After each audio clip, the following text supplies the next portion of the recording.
Okay, this is the scene in the workshop today. I'm seriously getting into gear to do the roof of the yurt-like structure. So I've done a lot actually. So I've kind of set out, this is the doorway. The walls are in position. All the flashings are done. Like for instance, that's what happens between... I was just going to screw or bolt these wooden panels, but then I thought, well, why? So there's a flashing there that goes from the canvas to the window frame. Then there's a flashing here, quite simply attached, obviously. I mean, no science there. That is the window frame onto the door frame. And, you know, I just had a call today to say that the Douglas will be ready very soon. That's beautiful wood, locally sawn. Well, very locally, nice and friendly. That's why it's taken a little longer than normal, because they take a bit longer as well. We all take a bit longer, but it's worth it. So this is the top tension band going around at the moment. I might replace that. That is kind of experimental. It's made out of some panels from the original canvas that I didn't use. They were sort of reinforcements. But now I've folded the reinforcements in half, so that's actually something like 8 layers of canvas in there. Way over the top, really, but it looks good, doesn't it? That's the flashing from the windowsill, window frame to the back to the yurt, and then down the bottom. I think that should probably go under that, but whatever. I've made that out of 3 layers of the vinyl, and then that goes all the way around. That one goes all the way around, and they attach at the back behind where the stove panel will be. These ones start here, go all the way around.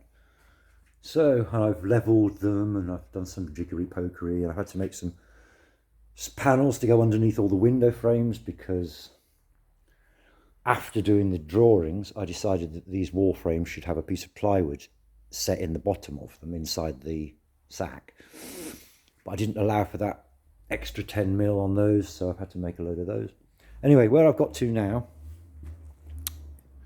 is the wall is on position and all connected up. So now there's the hub up there, and that's as close to in position as I can get. I've got a plumb bob on it that the beer bottle top is the centre of the octagon. Whether that's the centre of the yurt, I don't know. I did intend to get a laser when I started this job, but you know, that was before I realised that everything was already going to cost me twice as much as I thought about. Well, I hadn't thought about the cost of any of it. A lot of the things I hadn't even considered.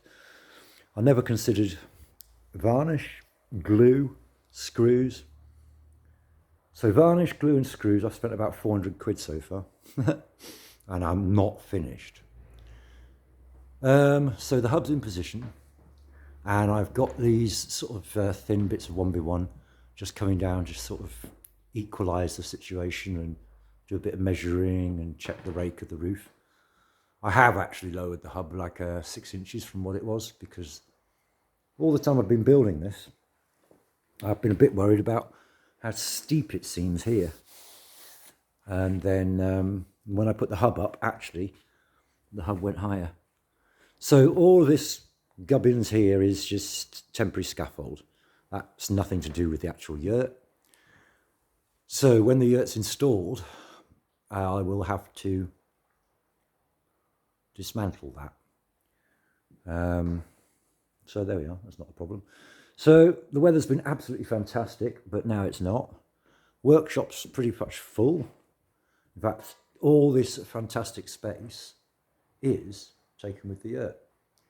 I knew it would be, but thank God it's the right amount of space. So now what I've got left is upstairs for stuff. And then this is now the workshop, is in the kind of, everything that was the whole workshop is now condensed there.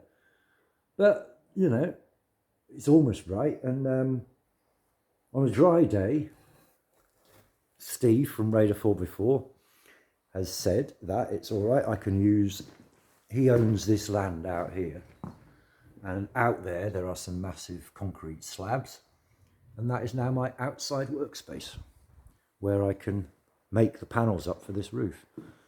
A single roof panel will kind of be a bit like the shape of the one that goes above the door, although it will be different. The one above the door is different, but you know, it's a long triangular sort of shape. The roof ones are longer, but not that much longer. And they will just about fit on there in between the sewing machine and the other things. So it's all good. I'm currently about to start. I'm making the scaffold a bit stronger. Then I'm going to build a platform up there, here at this level. And that will be then my work platform. And I'll be able to do things up there that really, because I make things up as I go along, that's what preconceptual artists do. Well, they don't make them up. What happens is the solutions arrive from somewhere to the problems that you didn't really know you were going to have. If I had thought it through, I would have probably gone on holiday and not done it. But obviously that goes for a lot of things. So that's what I'm doing right now. Create that work platform, go up there and start actually properly playing with that hub, all the things that I should have done whilst it was on the workbench. I've decided to drill a hole in each of the facets to take a bolt with a big washer so that, you know, bit of belt and braces. And it'll make it a lot easier for locating the situation. I'll be able to sort of push the panel up and kind of aim it at the hole. And once I get the bolt to go in through the hole, that's it, it's located. And it means that I can take up there will be inaccuracies. I already know that there are. So I so far know that I've got a 10mm discrepancy between one and another of these spars. But that's not that much, and the whole thing is a little bit flexible, and if I let a bit of the tension off, then it'll be a bit more flexible. So, but that bolt, say if the bolt was kind of like 2 inches long to start off with, that means I can take up to 1.5 inches of discrepancy, which means I can sort of even out anything that doesn't quite fit before I really commit it. Anyway, that's what we're doing.